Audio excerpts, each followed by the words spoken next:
출애굽기 2장 10절 말씀 우리가 다 한 목소리로 봉독하겠습니다. 그 아기가 자라매 바로의 딸에게로 데려가니 그가 그의 아들이 되니라. 그가 그의 이름을 모세라 하여 이르되 이는 내가 그를 물에서 건져내었음이라 하였더라. 아멘. 오늘 모세의 탄생이라는 제목으로 하나님의 말씀 우리가 함께 생각해 보기 원합니다. 여러분, 살베이션 아미라는 게 있죠, 그렇죠? 일반 사람에게는 값싼 중고 가정용품 그리고 옷을 파는 그런 가게로 많이 알려져 있습니다. 우리 오아후 섬에도 살베이션 아미 중고품 가게가 여러 군데 있습니다. 가게를 운영하는 것 외에도 살베이션 아미는요, 마약 중독자들, 알코올 중독자들을 상담해주고 치료해주는 그런 사역을 하고 있고요. 또 때로는 큰 재난이 닥치면 그곳에 가서 또 구제 사역도 하는 아주 좋은 단체입니다. 우리 교회로 오다 보면 여러분 만우와 오그리를 지나게 되시죠. 거기 길 옆에 살베이션 아미가 운영하는 와이올리라고 하는 작은 식당이 있어요. 좋으니까 한번 가보세요. 청년부들도 한번 가보시고 아주 분위기도 좋습니다. 본래 이곳은 100년 전에 살베이션 아미가 오아후 섬에 사는 가난한 여자아이들을 기르고 또 교육시키고 사역을 했던 장소였습니다. 그런데 지금도 살베이션 아미 단체의 기금, 사역기금 마련하는 그런 곳으로 운영이 되고 있습니다. 살베이션 아미는 지금부터 150년 전에 윌리엄 부스라는 사람이 설립을 했어요. 살베이션 아미는 아주 건전한 개신교 교단이고요. 그리고 구제 사업에 힘쓰는 훌륭한 기독교 단체이기도 합니다. 다만 교회의 직분자들과 교회의 운영 구조가 군대 체제를 본땄다라는 것이 좀 특이한 그런 일입니다. 자, 윌리엄 부스는 그 옛날에 남자들 중심으로 돌아가던 그 옛날에 여자들에게 단체의 중요한 직책들을 많이 맡겼습니다. 그래서 일반 사람들의 비난을 받기도 했어요. 여기에 대해서 윌리엄 부스는 이렇게 대답을 했다고 합니다. 제일 헌신적으로 나를 도와서 함께 일하는 사병들은 여자들이다. 그렇게 이야기를 했습니다. 우리 교회만 해도 여자분들의 숫자가 정확하게 남자분들보다 2배가 됩니다. 그리고 교회 각 부서에서 봉사하는 분들을 세보면 여자분들이 남자분들보다 최소한 3-4배 정도 더 많은 숫자로서 열심히 헌신해서 섬기고 계십니다. 우리 성가대 오늘 보셨죠? 그래도 성가대 남자분들이 좀 늘긴 늘었는데 성가대 참 너무나 헌신합니다. 너무나 그래서 연습하시고 함께 모여서 기도하시며 그리고 정말 영감이 있는 그런 찬양으로 오늘도 믿음으로 갑니다. 너무나 귀한 찬양 불러주셔서 우리가 하나님께 마음이 활짝 열렸습니다. 그렇죠? 그래도 보면 또 역시 여자분들이 더 많이 있습니다. 자, 그렇게 본다면 교회에서 열심히 도우는 남자분들이 계시잖아요. 굉장히 특별한 분들입니다. 그리고 여자분들 하나님의 일을 하는데 없어서는 안 되는 그런 아주 중요한 분들임을 우리가 쉽게 느낄 수가 있습니다. 지금부터 약 한 3,500년 전에 애굽 나라에서 고통을 당하고 있던 이스라엘 민족을 구하시려는 하나님의 크나큰 계획을 이루는 일에도 여러 여인들이 개입되어야만 했던 것입니다. 우리는 지난주에 구약 성경의 2번째 책인 출애굽기 공부를 시작하면서 애굽을 통치하는 왕을 두려워하기보다는 하나님을 더 두려워하며 대단한 신앙의 결단을 내렸던 2 여인을 이미 만나보았습니다. 시브라와 부아, 이 2 산파는 왕의 그 엄한 명령을 거역하고 하나님의 백성 이스라엘의 갓난 남자 아이들을 살려내었던 참으로 거대한 믿음의 여인들이었습니다. 오늘 보게 되는 출애굽기 2장 말씀에서도 우리는 장차 이스라엘의 역사의 가장 위대한 지도자로 서게 될 모세의 탄생을 둘러싸고 여러 여인들이 중요한 역할들을 감당했다라는 것을 보게 됩니다.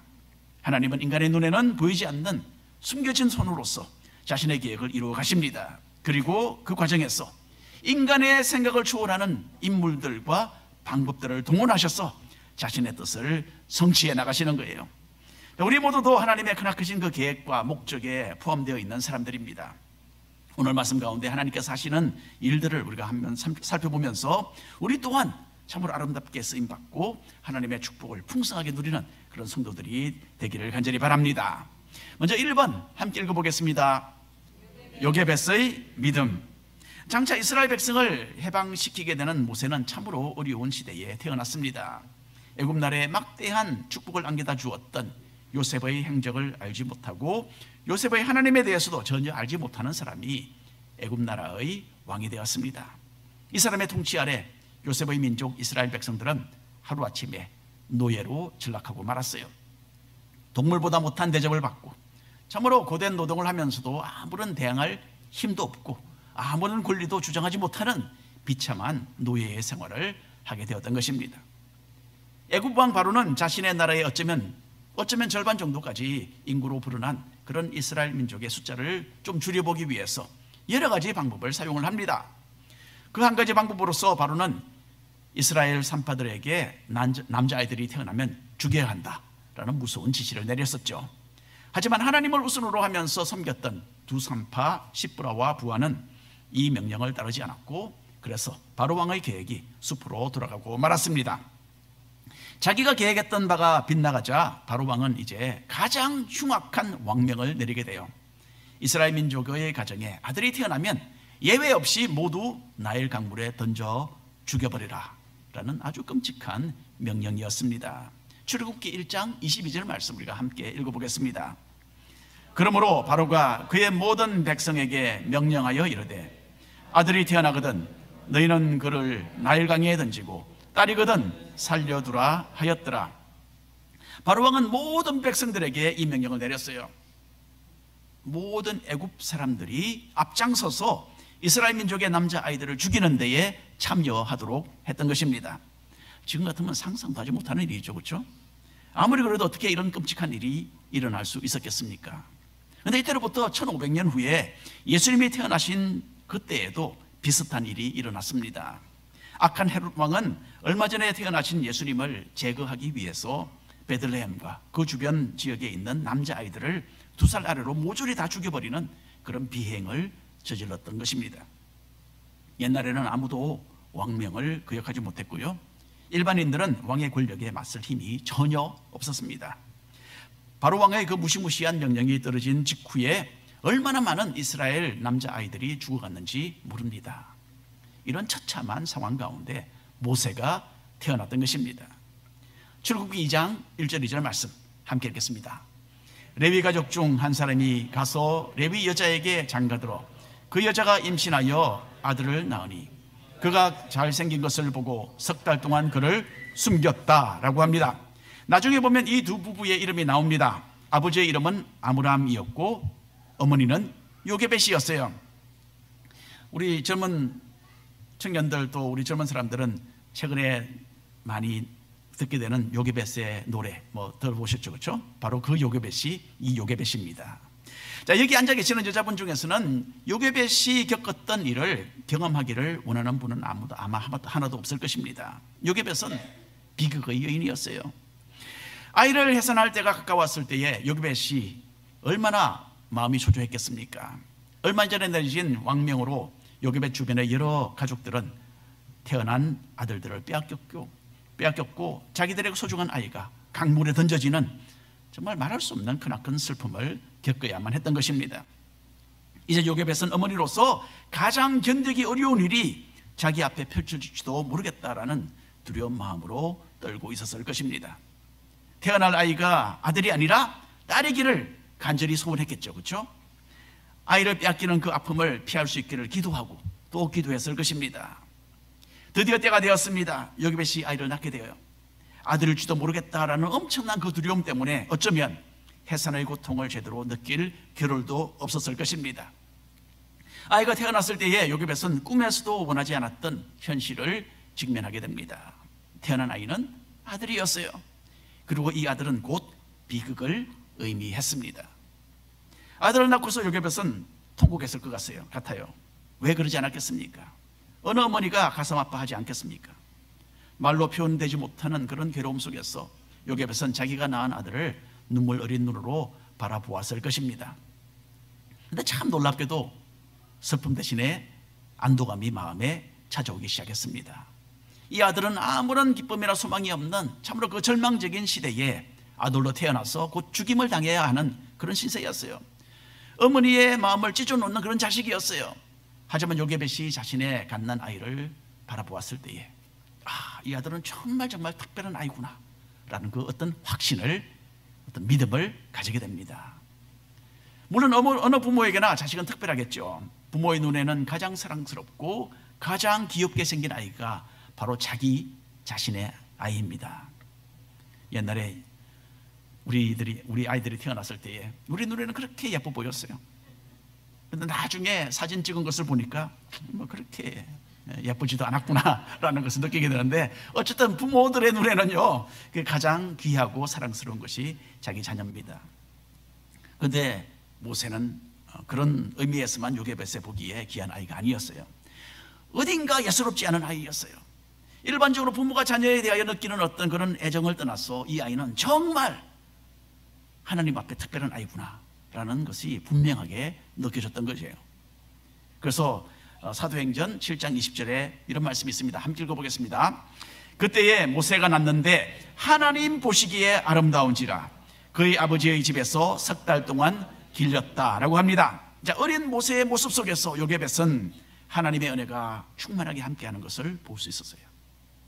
하나님께서 어떤 특별한 계획 가운데 보내신 아들이구나 라는 그런 확신을 가지게 되었던 것입니다. 그래서 어떻게 해서든지 이 아이를 보호하고 죽지 않도록 해야 한다라는 굳은 결심을 하게 됩니다. 성경은 요게벳이 내렸던 이 결단을 큰 믿음의 사례로 아주 높이 평가합니다. 히브리서를 넘겨보면 이런 말씀이 있습니다. 함께 읽겠습니다. 믿음으로 모세가 났을 때에 그 부모가 아름다운 아이임을 보고 석 달 동안 숨겨 왕의 명령을 무서워하지 아니하였다라고 합니다. 믿음으로 그 부모가 석 달 동안 숨겼다라는 이야기입니다. 아마도 왕의 명령을 거역하다가 발각되면 아들 하나 잃는 것보다 훨씬 더 크고 참혹한 처벌이 기다리고 있었을 것으로 저는 생각을 합니다. 하지만 요게벳은 모든 것을 하나님께 맡겼어요. 어떤 대가를 지불하게 된다 하더라도 이 아들만은 살려야 한다, 그런 믿음의 결정을 내렸던 것입니다. 이렇게 해서 요게벳은 석 달 동안 아들을 숨겨서 길렀어요. 그런데 모세의 가족이 아무리 모세가 태어난 것을 숨기려고 해도 더 이상 숨길 수 없는 그런 어떤 상황이 되었어요. 정확하게는 어떤 상황인지 모릅니다. 어쩌면 아들이 태어난 것이 이미 발각되어서 언제 이웃에 있는 애굽 사람들이 이 아들을 빼앗아 죽이려고 들이닥칠지 모르는 그런 다급한 상황이었는지도 모릅니다. 어떤 피할 수 없는 상황에서 요게벳은 자기에게 가능한 가장 최선의 방법을 사용을 합니다. 3절 4절 말씀 함께 읽겠습니다. 더 숨길 수 없게 되매 그를 위하여 갈대 상자를 가져다가 역청과 나무 진을 칠하고 아기를 거기 담아 나일 강가 갈대 사이에 두고 그의 누이가 어떻게 되는지를 알려고 멀리 섰다라고 합니다. 자, 요게벳은 주저앉아서 자기 팔자 타령을 하지 않았습니다. 절망 가운데 슬퍼하면서 자신의 형편을 비관하지도 않았어요. 요게벳은 다급한 상황 속에서 아이를 구할 수 있는 방법을 생각해내었고 아주 침착하게 손발을 움직였던 것입니다. 요게벳은 갈대로 엮은 바구니에 물이 스며들지 않도록 역청으로 칠을 했어요. 그리고 그 안에 석 달 된 아이를 넣고 그리고 나일강으로 갔습니다. 갈대 바구니가 아무렇게나 떠내려가면 안 되잖아요. 그래서 강물 같은 곳에 갈대가 많이 자라는 그 지점에 어쩌면 갈대 사이에 살짝 띄워 놓았습니다. 그리고는 딸을 시켜서 숨어서 그 상자를 지켜보도록 했던 것입니다. 영어에 이런 표현이 있죠. Do your best and leave the rest to God. 우리는 최선을 다하고 나머지는 하나님의 손에 맡긴다는 뜻입니다. 이렇게 갈대 상자 속에 아들을 넣어서 살그머니 갈대가 자라는 강물 위에 띄워놓은 것은 요게벳이 할 수 있었던 그 당시의 최선의 이 선택이었습니다. 그리고 요게벳은 모든 것을 하나님의 손에 맡겼어요. 하나님께서 그 어려움 가운데서 낳도록 하신 이 특별한 아들을 책임져 주실 것으로 믿고 간절하게 기도했을 것입니다. 여러분, 지금 처해 있는 상황 가운데서 최선을 다하시고 나머지는 하나님께 맡기시기 바랍니다. 하나님의 뜻이 아니면 참새 한 마리도 땅에 떨어지지 않는다, 그렇게 주님께서 말씀하셨어요. 우리의 모든 필요를 주님은 다 알고 계십니다. 믿음을 가지고 우리의 최선을 다하시고 또한 동시에 하나님께서 우리 삶 가운데 개입해 주실 것으로, 일하실 것으로 믿고 바라보는 것이 성도의 올바른 자세인 줄로 믿습니다. 2번 함께 읽겠습니다. 애굽의 공주 요게벳이 했던 이 최선의 결정 위에 하나님은 참으로 놀랍게 역사하셨어요. 그런 정말 뜻밖의 일을 주님이 행하셨습니다. 요게벳도 또 그 아무도 상상하지 못했던 그런 방법으로 하나님께서 역사해 주셨어요. 마침 바로 그때에 요게벳이 갈대 상자 안에 모세를 넣어서 나일 강가 갈대밭에 띄워놓았던 바로 그 자리에 애굽 나라 바로 왕의 딸이 나드리를 나오게 됩니다. 5절 6절 말씀 함께 읽겠습니다. 바로의 딸이 목욕하러 나일 강으로 내려오고 시녀들은 나일 강가를 거닐 때에 그가 갈대 사이의 상자를 보고 시녀를 보내어 가져다가 열고 그 아기를 보니 아기가 우는지라 그가 그를 불쌍히 여겨 이르되 이는 히브리 사람의 아기로다. 애굽의 공주는 그 땅에서 가장 존귀한 계층의 인물이었습니다. 자기가 원하는 모든 것을 가질 수 있었고 또한 그 당시 인간이 누리며 살 수 있는 최고의 생활을 하던 여인이었어요. 일반인들의 삶이나 노예들의 고통에서는 완전히 격리된 그런 궁궐에서 아무런 근심이 없는 그런 여인이었어요. 그런데 애굽의 공주는 모세를 보고서 마음이 움직였습니다.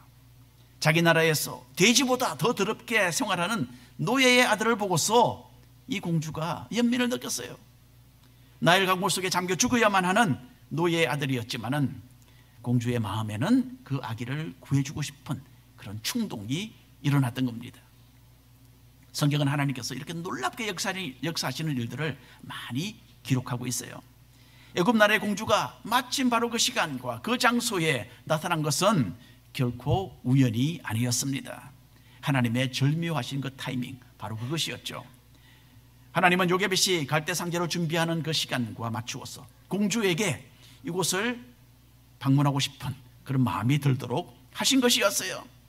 창세기를 보면 아브라함의 종이 이삭의 아내를 구하기 위해서 먼 길을 떠나는 이야기가 적혀 있습니다. 종을 보내면서 아브라함은 하나님께서 먼저 모든 것을 예비하셔서 가장 적합한 며느리를 준비해 놓으실 것이라고 종에게 선언을 했어요. 아브라함의 종은 어느 우물가에 도착해서 하나님께 간절하게 기도했습니다.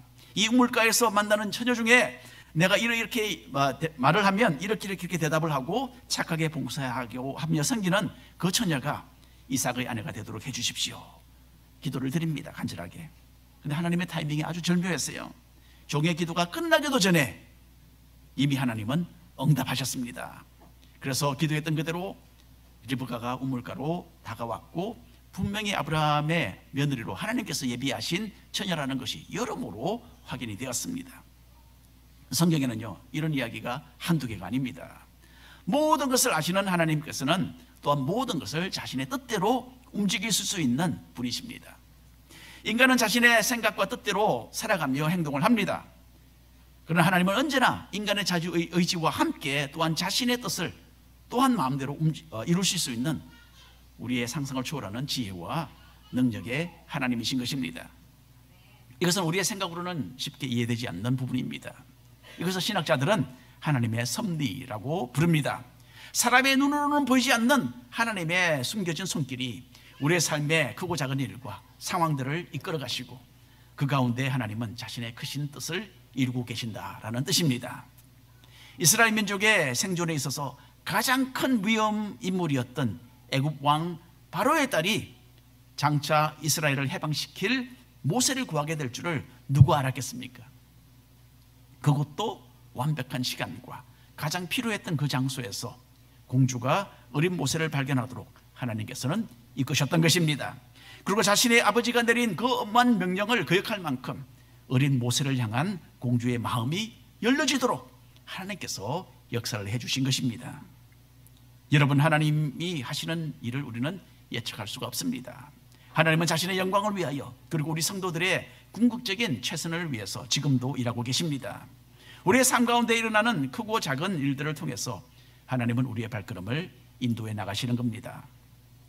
나에게는 왜 이런 일이 일어나고 왜 또 나에게는 이런 원하지 않는 상황들이 벌어지는가, 그렇게 우리는 쉽게 낙심을 하죠. 물론 우리는 다 이해하지 못합니다. 그러나 우리의 길을 하나님께서 아십니다. 비록 우리가 모세처럼 위대한 인물은 아니라 할지라도 하나님의 인도하시는 방법은 동일합니다. 우리 믿는 사람들을 위하여서도 눈에 보이지 않는 하나님의 섭리의 손길은 분명히 함께한다라는 것을 믿으시기 바랍니다. 3번 함께 읽겠습니다. 미리암의 지혜. 모세에게는 누나와 형이 있었어요. 누나의 이름은 미리암이고 형의 이름은 아론이었습니다. 아론은 모세보다 한 3살 정도 위였는데요, 모든 갓 태어난 아들들을 죽이라고 했던 바로 왕의 명령이 떨어지기 전에 태어났던 것 같습니다. 자, 미리암은 아론보다도 먼저 태어난 큰딸이었어요. 그리고 하나님의 특별한 지혜와 총명이 벌써 미리암과 함께하고 있었습니다. 미리암은 나중에 여자 선지자가 됩니다. 그러니까 벌써 어릴 때부터 하나님의 지혜와 총명이 충만하게 있었던 것 같아요. 미리암은 잔혹한 바로왕의 그 말살 정책의 그 여파를 몸으로 느끼며 눈으로 보면서 자랐습니다. 아직도 나이는 어렸겠지만은 어머니 요게벳의 그 찢어진 마음을 보고서 이해했습니다. 그리고 자신의 가정에 새롭게 태어난 특별한 이 막내 동생에 대한 부모의 결정이 무엇인지도 잘 이해하는 깊은 지혜로운 마음을 가졌던 여자아이입니다. 어머니 요게벳의 지시대로 미리암은 멀리서 막내 동생을 실은 이 갈대 상자가 물 위에 잘 떠 있는지를 주시하고 있었어요. 여차하면 달려가서 동생을 구해야 한다, 그런 만반의 마음의 준비를 갖추고 있었죠. 그런데 뜻하지도 않았던 바로 왕의 딸이 도착을 해서 그 상자를 열어보고 어린 동생에 대한 연민의 눈길을 보내는 것이 이 어린 미리암의 예리한 눈에 포착이 된 겁니다. 함께 읽어볼까요? 7절부터 그의 누이가 바로의 딸에게 이르되 내가 가서 당신을 위하여 히브리 여인 중에서 유모를 불러다가 이 아기에게 젖을 먹이게 하리이까. 바로의 딸이 그에게 이르되 가라 하매 그 소녀가 가서 그 아기의 어머니를 불러오니 바로의 딸이 그에게 이르되 이 아기를 데려다가 나를 위하여 젖을 먹이라. 내가 그 싹을 주리라. 여인이 아기를 데려다가 젖을 먹였다라고 합니다. 자, 미리암은 여러분 천하고 천한 노예의 딸입니다. 입은 것이나 가진 그 모습에서 궁궐에서 생활하던 바로의 딸에 비한다면 그야말로 하늘과 땅의 차이였습니다. 하지만 하나님께서 부여해 주셨던 지혜와 총명과 또한 담대한 마음으로서 미리암은 공주 앞으로 다가갔어요. 이런 귀한 존귀한 바로 왕의 딸에게 다가가는 그것으로 인해서 어떤 벼락이 떨어져서 봉변을 당할지도 모르는 그런 상황에서 이 어린 여자아이의 믿음찬 그 발걸음이 참으로 위대했다라는 것을 우리는 느끼게 됩니다. 미리암은 공주에게 그 아기를 길을 엄마를 소개해 준다가 아니고 유모를 소개해 주겠다라고 말을 합니다. 여러분 얼마나 총명합니까? 정말 지혜롭죠. 그 아기를 기를 유모를 제가 소개해 주겠습니다. 여러분 미리암을 보고서 공주가 어떤 마음을 가졌는지는 모릅니다. 하지만 공주의 대답을 보면요, 미리암을 참 기특하게 여겼던 것 같아요. 하나님이 미리암에게 은혜를 베풀어 주신 것입니다. 미리암이 달려가서 유모를 하나 데리고 왔어요. 누구였나요? 다름 아닌 자기의 어머니자 공주가 안고 있는 이 남자 아기의 생모죠. 바로 요게벳을 데리고 왔어요. 요게벳은 하나님께서 모세를 구해 주실 줄로 믿고 또 간절히 기도했겠지만 일이 이렇게 완벽하게 잘 풀어질 줄은 꿈에도 몰랐을 것입니다. 바로 얼마 전까지만 해도 생명의 크나큰 위협을 받고 있었던 아들입니다. 그런데 이제는 바로 왕의 딸이 자신의 아들의 든든한 방패가 되어주는 그런 사람이 된 거예요. 게다가 바로의 딸은 요게벳에게 아이를 길러주는 대신에 품삯도 주겠다고 합니다. 살려만 줘도 좋겠는데 품삯도 준대요. 네. 여러분 요게벳이 이 바로 왕의 공주에게 나아가서 인터뷰를 하지 않았겠습니까? 그때 어머니로서의 감정을 다 억제하고 정말 침착하게 공주 앞에서 인터뷰를 했을 것으로 내가 생각을 하니까 저는 웃음이 저절로 납니다. 이거는요 여러분 하나님께서 문제를 해결하셔도 절묘하게 너무나 완벽하게 해결해 주셨어요. 이런 하나님께 영광의 박수 올려드려야 되겠죠, 그렇죠? 아멘. 여러분 고대의 유모는 그냥 아기를 길러주는 것에서 역할이 끝나지 않았습니다. 유모는 그 아이의 성장 과정에 있어서 필요한 정서적인 안정을 책임졌고요, 또 아이를 보호하며 가르치는 역할도 겸했습니다. 믿음의 여인 요게벳은 자기의 아들을 기르면서 완벽하게 유모의 역할을 감당했습니다. 유모보다 더 완벽하게 생모니까. 그래서 나중에 모세는 바로의 궁정에서 성장하면서도 자기는 히브리 사람이라는 것, 또 자신이 이스라엘 민족을 구하기 위해서 하나님께서 사용하실 그 지도자라는 사실을 결코 잊지 않았던 것입니다. 자, 오늘 말씀을 읽으면서 한 가지 좀 궁금한 질문이 떠오르죠. 과연 이스라엘의 모든 태어나는 남자아이들을 나일 강물에 던져 넣어 죽여야 한다라는 이런 바로 왕의 명령이 계속해서 지켜졌을까? 라는 좀 의문이 생깁니다. 아마 물론 처음에는 이 엄한 지시가 준수되었을 것입니다. 하지만 시간이 가면서 이스라엘 민족을 말살시키려던 바로 왕의 이 최후의 방법도 결국 실패로 끝나고 말았다는 것이 참으로 분명합니다. 어떻게 알겠습니까? 모세가 태어난 지 80년 후에 이스라엘 백성은 드디어 노예 생활에서 해방되고 애굽 나라에서 탈출해서 나옵니다. 만일에 바로 왕의 이 마지막 정책이 성공했더라면 어떻게 되었겠습니까? 80년 후에 이스라엘 민족 가운데는 남자들이 거의 없었겠죠, 그렇죠? 하지만 그때에 나왔던 이스라엘 백성들 중에는요, 건장한 남자들이 60만 명이나 있었습니다. 그 정책이 실패했다라는 것이 증명되는 것이죠. 바로 왕의 이 흉악한 정책이 실패하게 된 것에 공주의 역할이 어떻게 있었는지는 모르겠습니다. 하지만 강물에 던져 넣어 죽여야만 한다라는 아버지의 명령과는 정반대로 왕의 딸은 이스라엘의 아들을 하나 구해내었던 것입니다. 그런데 이게 끝이 아닙니다. 자, 보십시다. 10절 말씀. 그 아기가 자라매 바로의 딸에게로 데려가니 그가 그의 아들이 되니라. 그가 그의 이름을 모세라 하여 이르되 이는 내가 그를 물에서 건져내었음이라 하였더라. 바로의 딸은 이 아이를 궁궐로 데리고 갔습니다. 뿐만 아니라 이 아기를 자기의 양아들로 삼았습니다. 그런데 정말 놀라운 것은 이런 바로의 딸이 그 아이의 이름을 직접 지어주었는데 모세라고 지었다는 이야기예요. 모세라는 이름은 건져내었다라는 뜻인데 특별히 여기서는 이제 물에서 건져내었다라는 의미죠.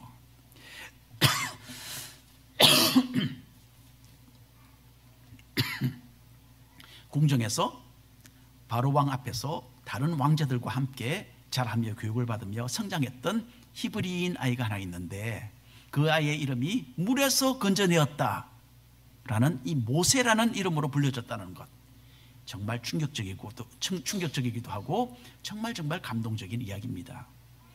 물에 던져 죽여버리라 라는 바로왕의 그 악독한 정책에도 불구하고 그 바로왕 앞에는 버젓이 이 명령을 극복하고 물에서 건져냄을 받았다는 모세가 크고 있었다라는 이야기예요. 하나님의 큰 역사이시죠, 그렇죠? 하나님은 지도자로 태어난 모세를 절묘하게 구출해내셨고 아울러서 그 후에 태어난 수많은 이스라엘 민족의 아들들이 죽임을 당하지 않도록 상황을 바꾸어 주셨던 것입니다. 이스라엘 민족을 위하시는 하나님의 계획 가운데 바로 왕의 정책은 또다시 실패로 끝나고 말았습니다.